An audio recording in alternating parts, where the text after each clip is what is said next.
Hola, un saludo muy especial a todos y a todas. Nos encontramos de nuevo. Yo soy Suma Patricia Rodríguez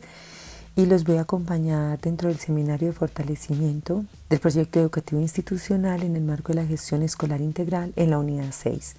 La unidad que tiene por título los planes de estudio y criterios de evaluación, la columna vertebral de la gestión académica.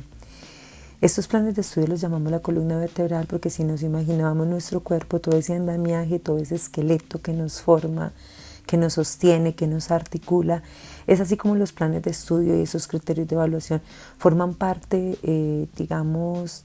sinérgica y forman parte estructurante de todo ese proceso de enseñanza-aprendizaje. Está lo que se enseña, cómo se enseña y lo que se evalúa. Y entre lo que se enseña están todos estos planes de estudio, toda esta columna vertebral, está el cómo se enseña que ya vimos en la unidad 5, que remite también un poco al modelo pedagógico y a toda esa planeación estratégica de la institución educativa, y está los criterios de evaluación y la evaluación como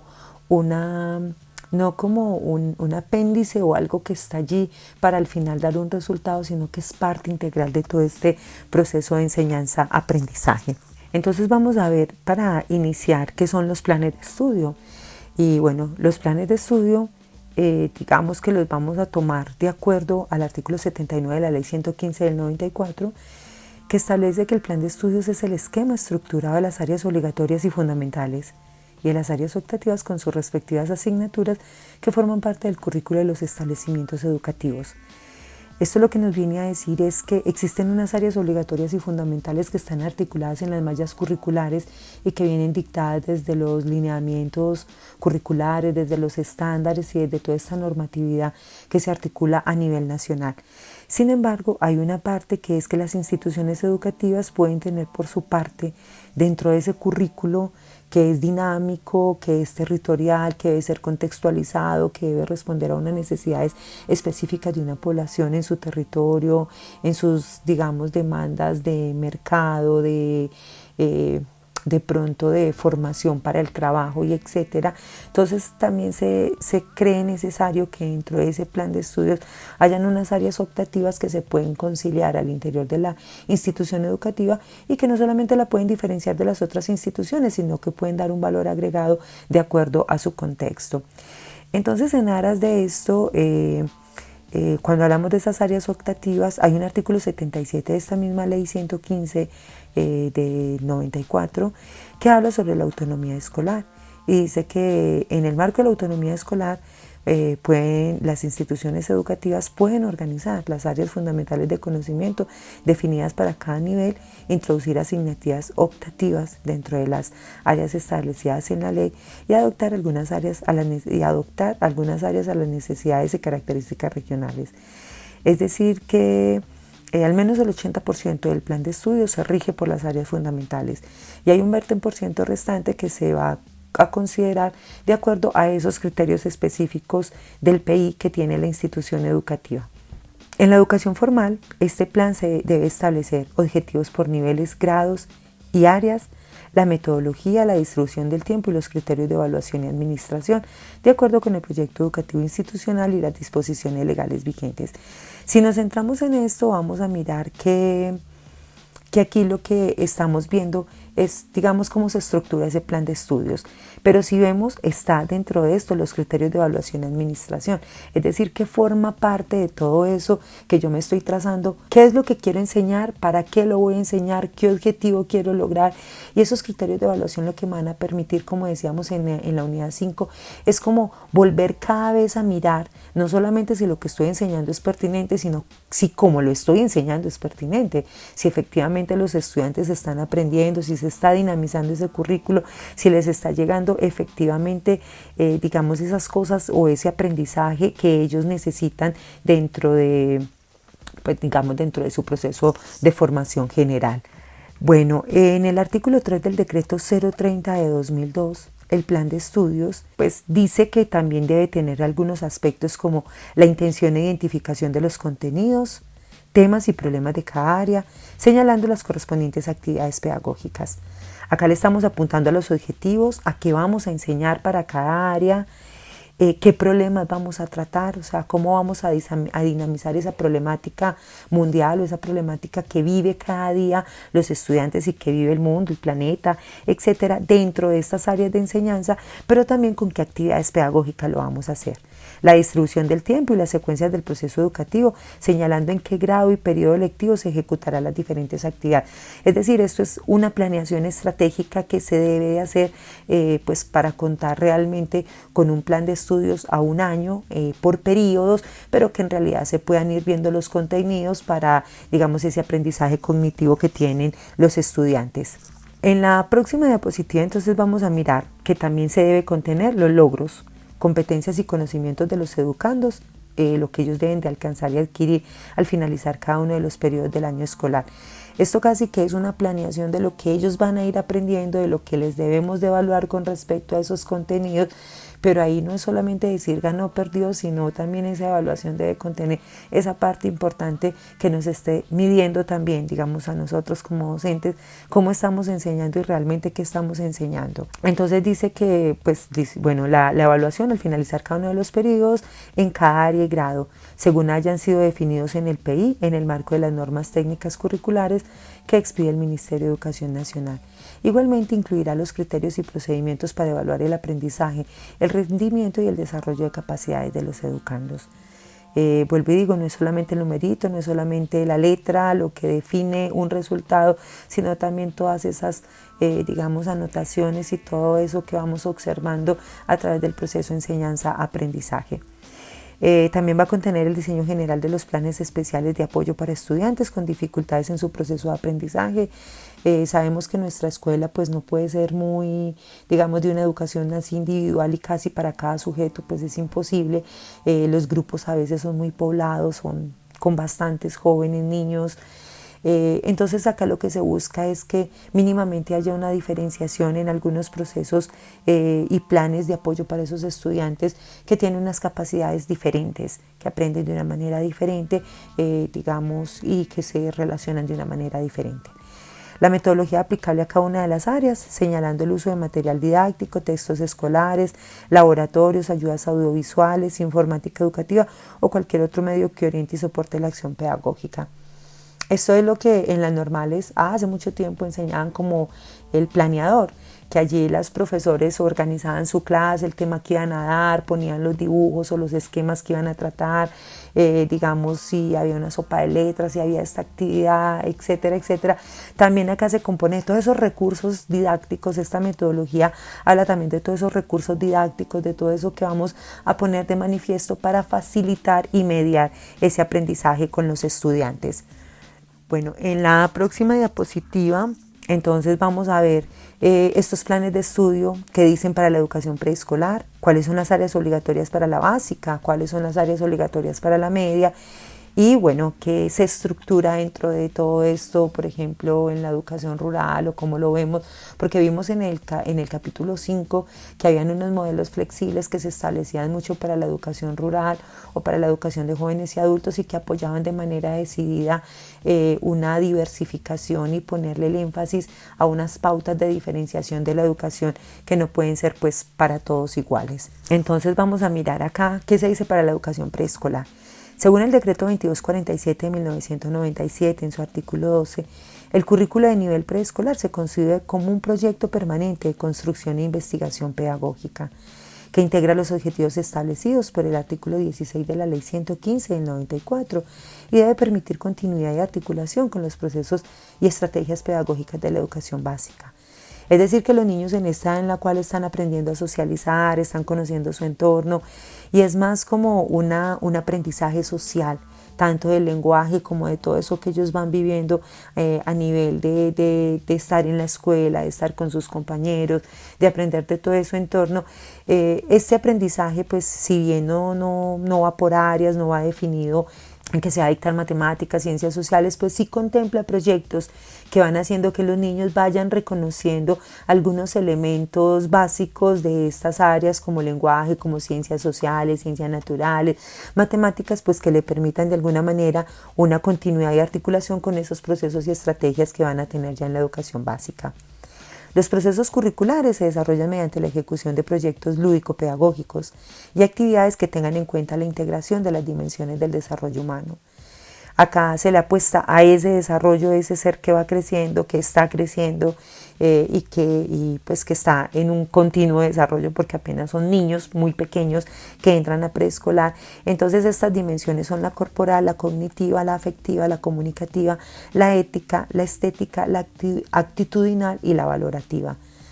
Y también pues acá se busca que se tengan en cuenta los ritmos de aprendizaje, las necesidades de aquellos menores con limitaciones, con capacidades o talentos excepcionales y las características étnicas, culturales, lingüísticas y ambientales de cada región y comunidad. Es decir, contextualizar este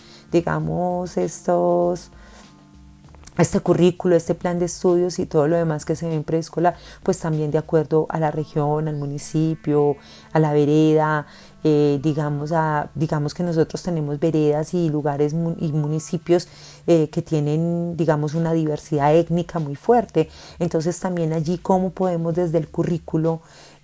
cómo podemos desde ese plan de estudios, pues de alguna manera acentuar o hacer que esas culturas y tradiciones pues no se pierdan, sino que también se valoren a través de ese aprendizaje que es tan importante para ellos. Vamos a mirar entonces ahora cuáles son las áreas obligatorias para la básica.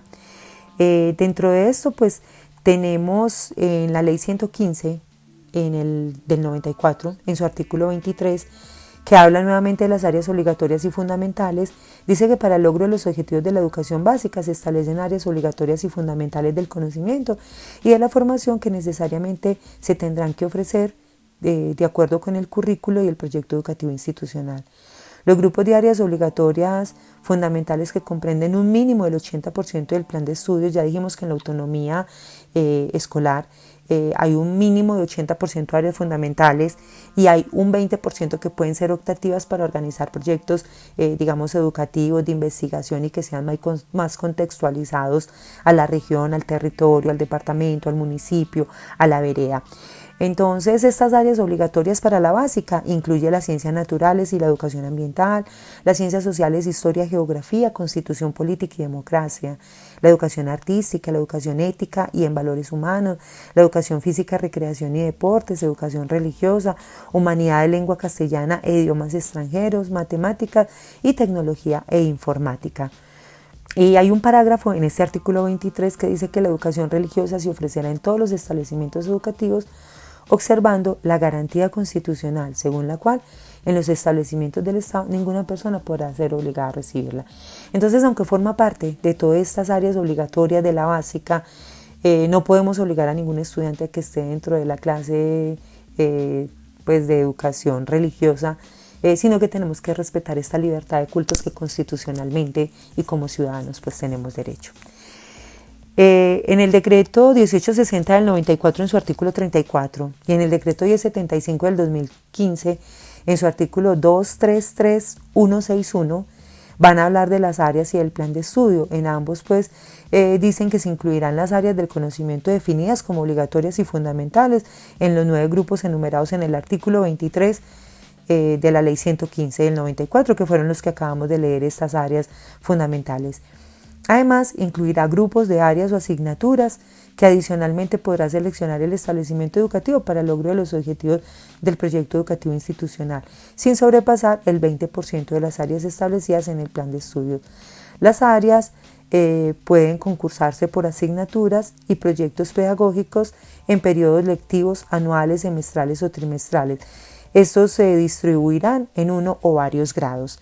Es decir, que esto está hablando nuevamente de esa autonomía escolar que permite que las instituciones educativas entonces organicen ese 20%, también de acuerdo incluso a los intereses de los estudiantes. Aunque hay muchas instituciones que no tienen una diversificación de la media técnica,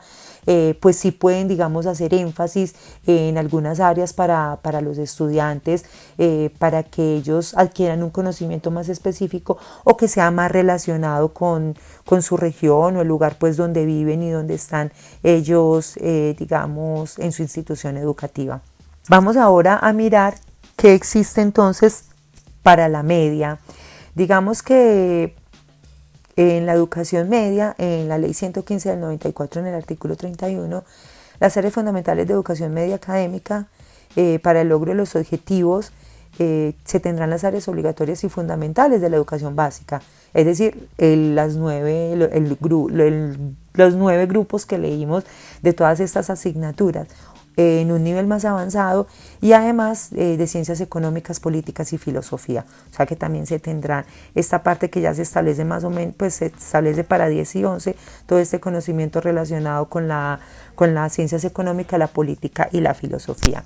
Dice que aunque todas las áreas de la educación media académica son obligatorias y fundamentales, las instituciones educativas organizarán la programación de tal manera que los estudiantes puedan intensificar, entre otros, en ciencias naturales, ciencias sociales y humanidades, arte o lenguas extranjeras, de acuerdo con su vocación e intereses, como orientación a la carrera que vayan a escoger para la educación superior. Entonces es acá donde vuelve y juega ese papel,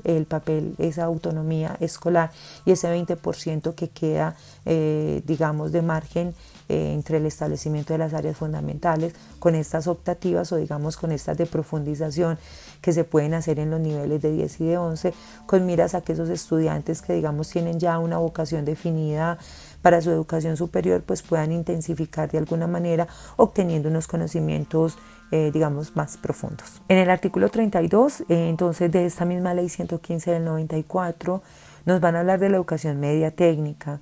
y es la educación que prepara a los estudiantes para el desempeño laboral en uno de los sectores de producción y de servicios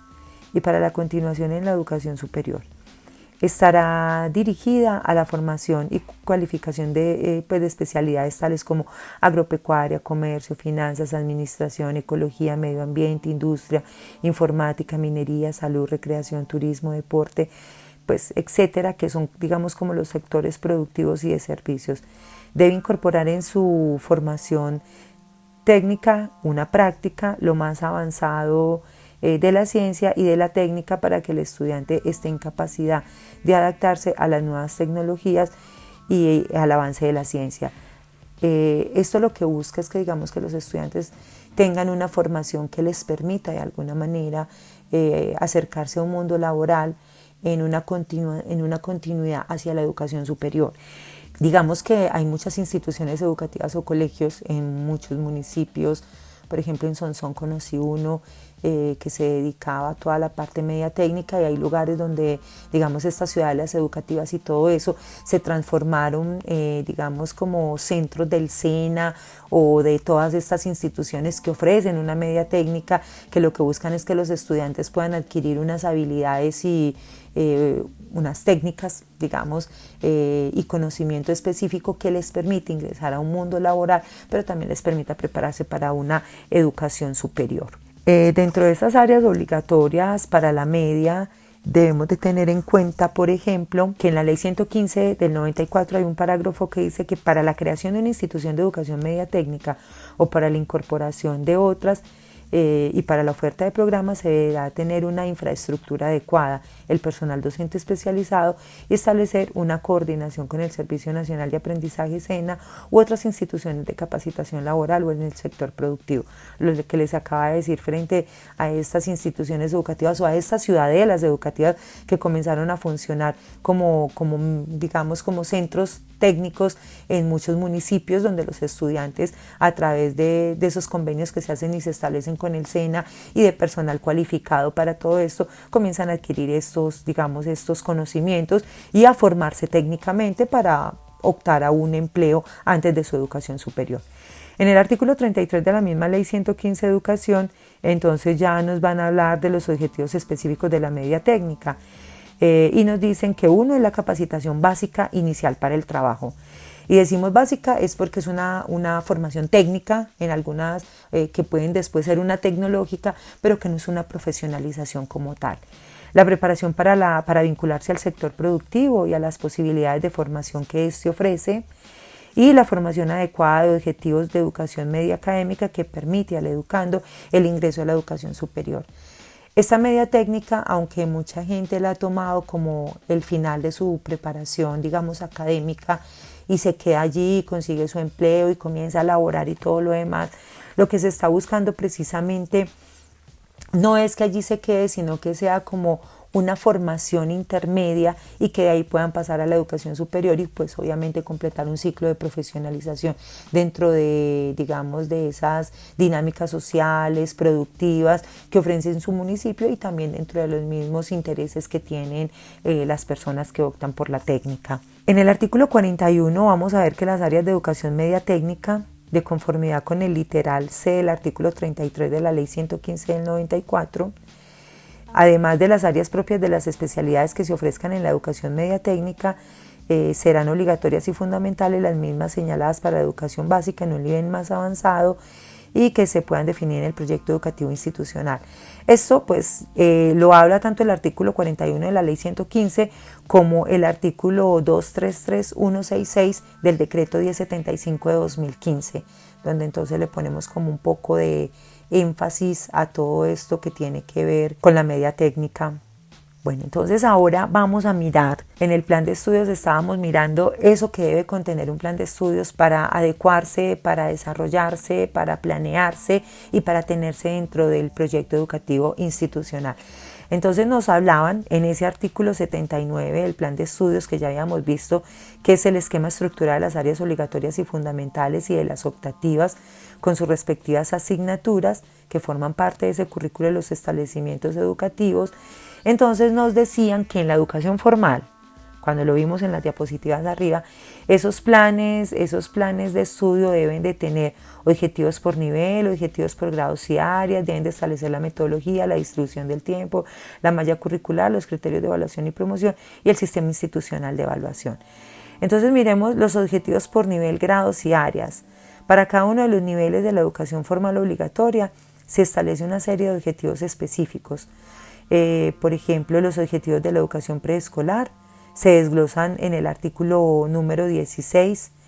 Los objetivos de la educación básica se exponen en el artículo número 20. Los objetivos de la educación básica primaria se determinan en el artículo número 21 y los objetivos de educación básica secundaria se encuentran esbozados en el artículo número 22. Los objetivos de la educación media académica se detallan en el artículo número 30.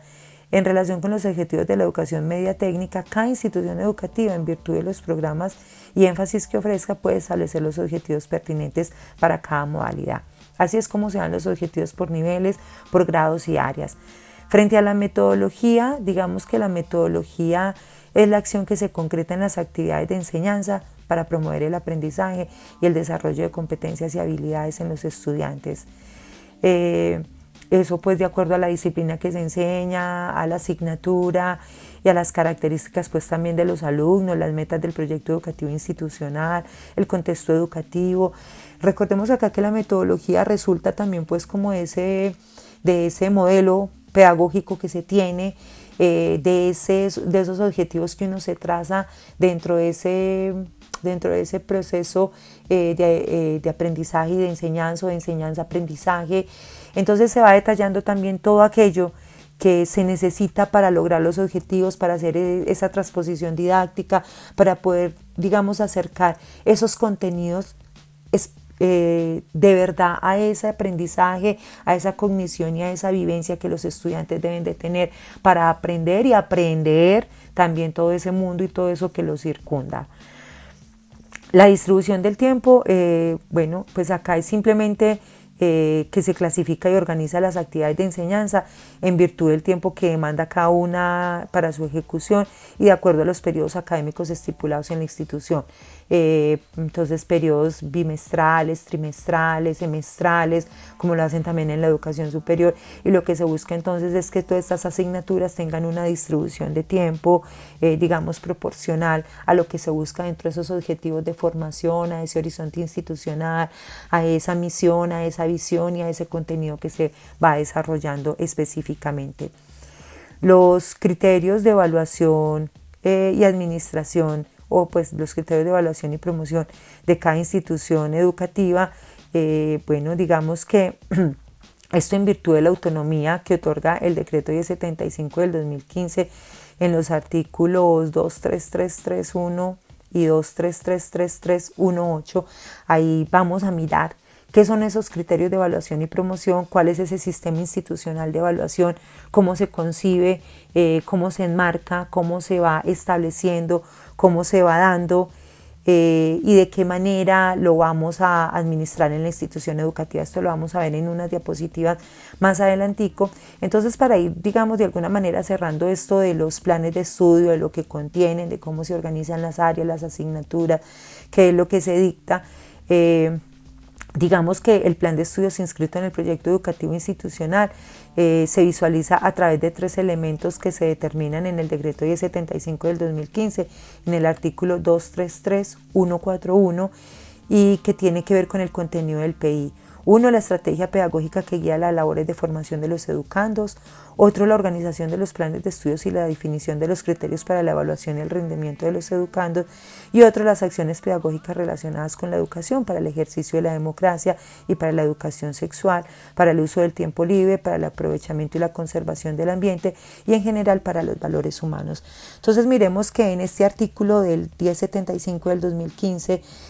lo que se mira es cómo ese plan de estudio se inscribe en el proyecto educativo institucional a través de estos, digamos, de estos 3 numerales o estas 3 premisas que son importantes, porque la estrategia pedagógica, que ya la vimos en la unidad 5, nos va a hablar de todo ese modelo pedagógico y de toda esa estructura que tiene que ver de cómo enseñamos, para qué enseñamos, qué enseñamos, y cómo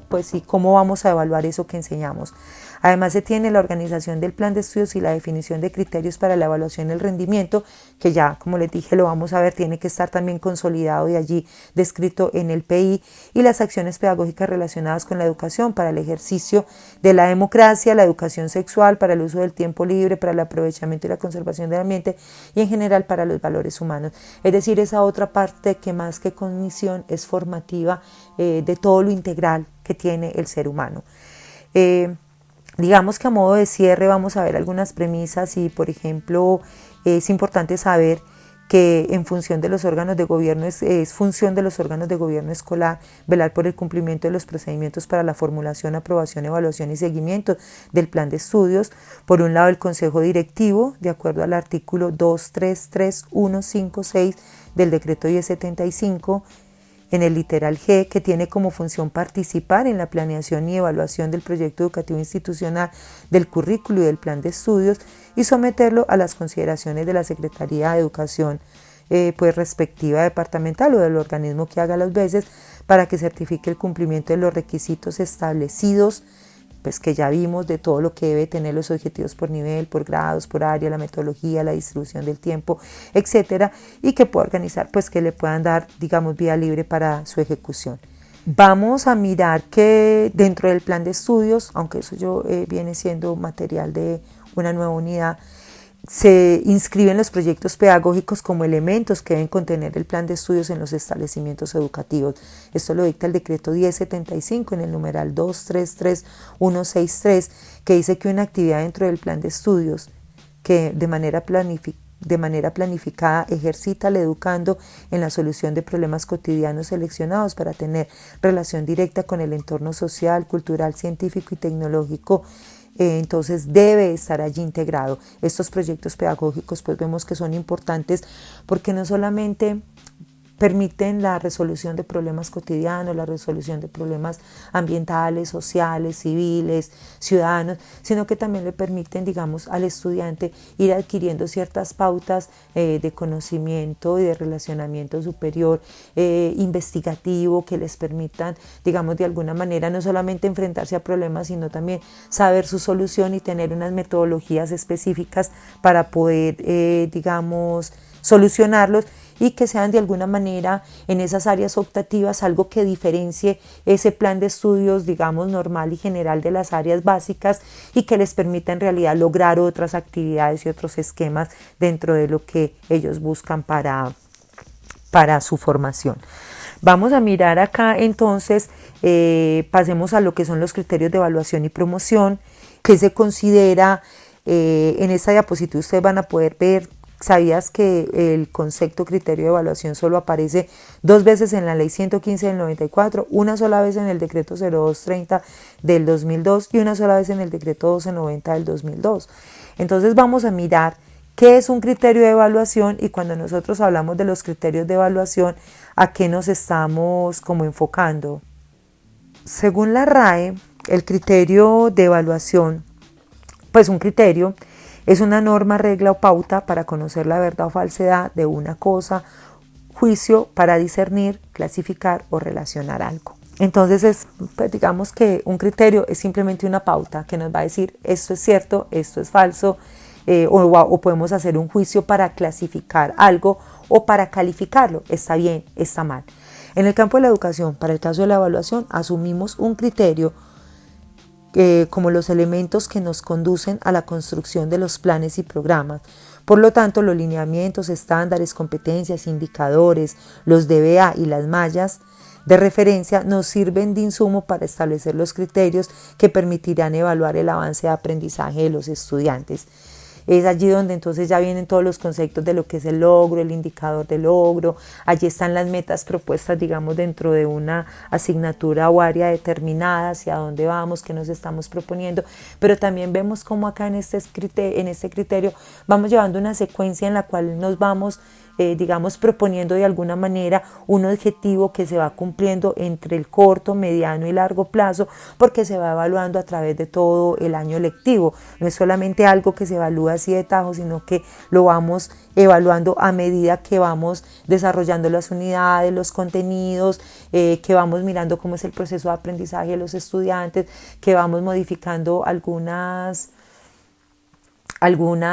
digamos, algunas estrategias, algunas metodologías, que vamos reorganizando los tiempos, que vamos como mirando si esos objetivos por nivel si están, digamos, de alguna manera adecuados, si los objetivos por grados y áreas que nosotros estamos mirando en el plan de estudios y que están propuestos, si son los que necesitamos, cuando revisamos si esa metodología, si es acorde a la dinámica institucional, si lo propuesto en el modelo pedagógico, si es lo que, digamos, le va a permitir a la institución educativa salir a flote, llevar un buen proceso de enseñanza-aprendizaje, lograr esas metas que se ha propuesto, si esa metodología pues permite de verdad evidenciar la forma en la que se desarrollan las clases de las áreas para que se esté de verdad aprendiendo, para que se esté entregando un buen contenido. Si no es esa la única metodología y hay que variarla, si se necesita, digamos, en el plan de estudio definir en un área determinada, pues digamos, una metodología que esté más acorde a la que nosotros estamos llevando. Entonces, todos esos criterios de evaluación y promoción nos van a permitir de verdad revisar todas esas pautas que tiene el plan de estudios para modificarlas, para reevaluarlas, porque en definitiva estos criterios de evaluación y promoción, pues lo que me permiten no es solamente evaluar al educando, sino que yo tengo que hacer todo ese recorrido por esa planeación estratégica de la escuela para saber si efectivamente estoy aterrizada en todo lo que tiene que ver con ese desarrollo del plan de estudio. Por ejemplo, si la distribución de tiempo, si esa intensidad horaria para el área, si está bien, si sí la define, o si es muy corta, o si está faltando, o si de pronto esta área es parte de la vocación que los estudiantes quieren y necesitan un poco más de profundización. Entonces ahí es donde nosotros comenzamos a definir todas esas, digamos, todos esos criterios de evaluación, obviamente a la luz de los lineamientos curriculares y estándares básicos que se tienen.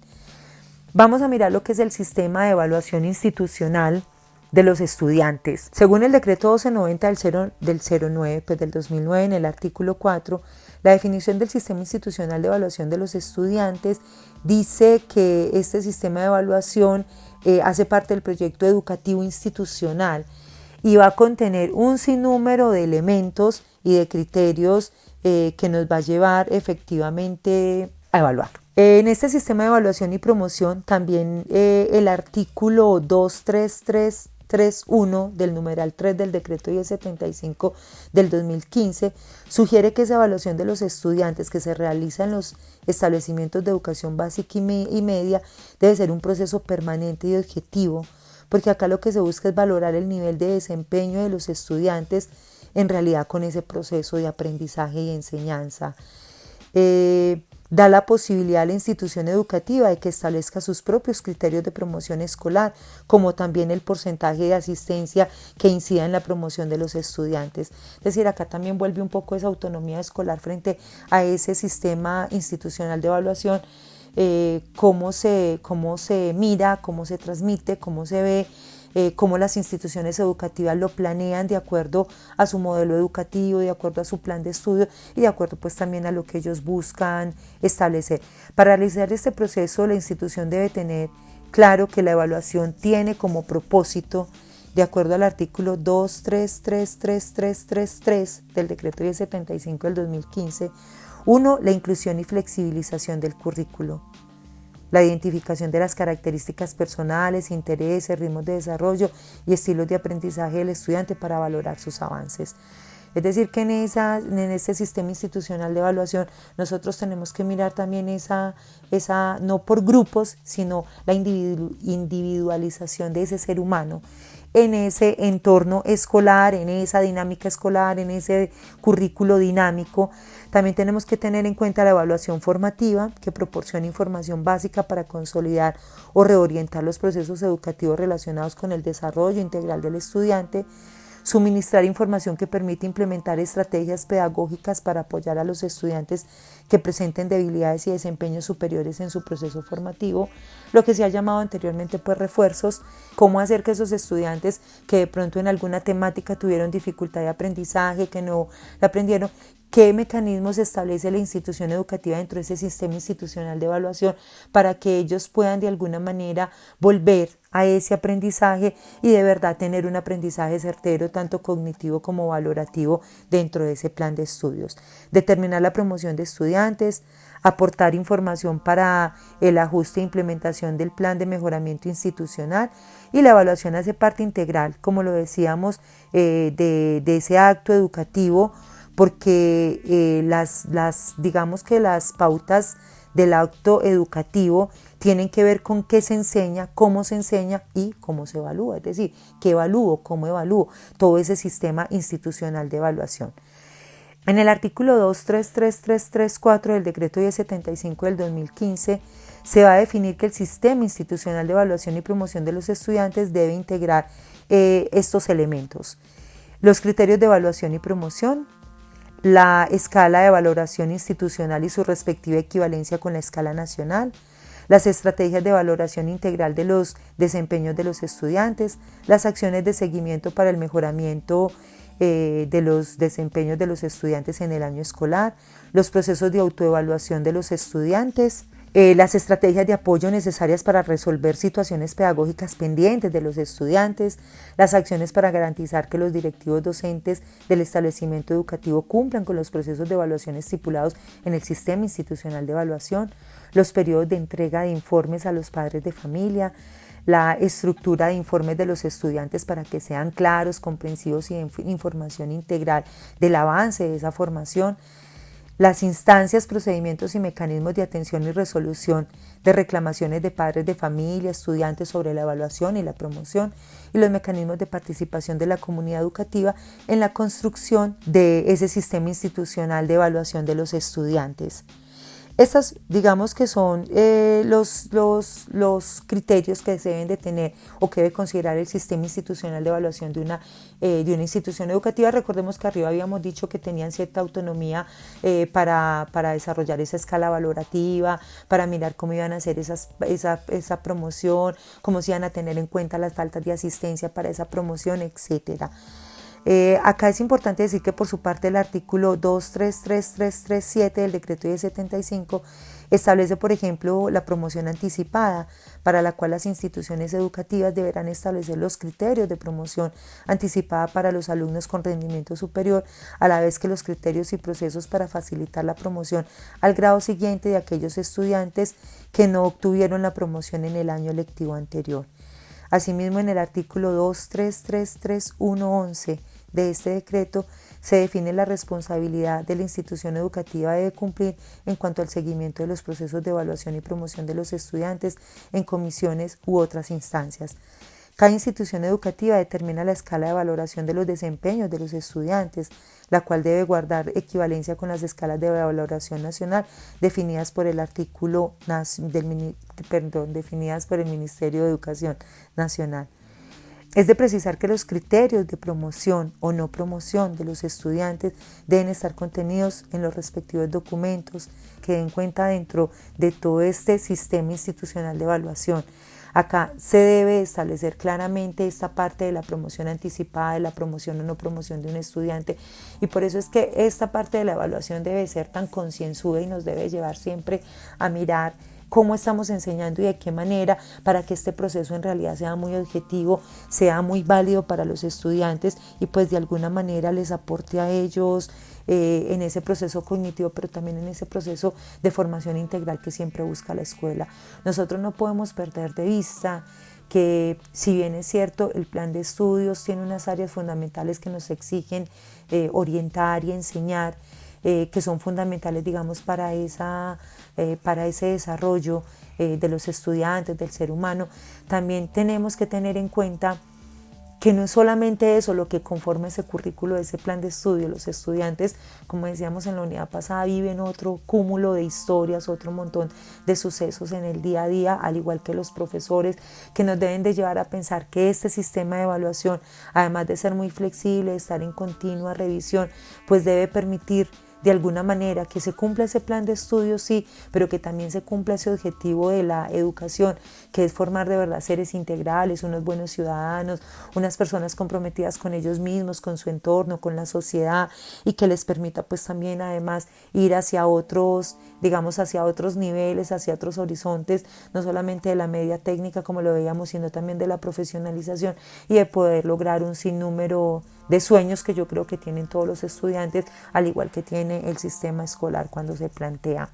Bueno, muchas gracias. Acá se les dejan en las dos últimas diapositivas unas referencias bibliográficas que las pueden revisar, las pueden buscar y que pueden, pues, digamos, ser de mucha ayuda y para ahondar en estos conocimientos. Y estos decretos, los que vimos, la Ley General de Educación y el decreto 1075 del 2015, pues que ustedes también se conocen al dedillo, contienen todos estos insumos básicos. Hay que leerlo, a veces es un poco, digamos, denso leerlo por sus artículos y todo lo demás, pero esto nos permitirá no solamente hacer un buen ejercicio de esta planificación del PI con todos sus elementos, sino que nos permitirá en realidad podernos ir acercando a una educación con más sentido, a una educación más humana, a una educación, digamos, que propenda por esos estudiantes, pero también por un proceso educativo en el que todos los actores en conjunto, padres de familia, administrativos, docentes, estudiantes y la comunidad en general, sientan, digamos, de alguna manera que vamos avanzando en toda esta parte de lo educativo y que vamos proponiendo unas nuevas rutas y unas nuevas dinámicas que cada vez nos llevan a un mejor aprendizaje, pero también de una manera más humana. Bueno, un abrazo y espero que nos veamos en otra oportunidad, que nos escuchemos y que estén muy bien.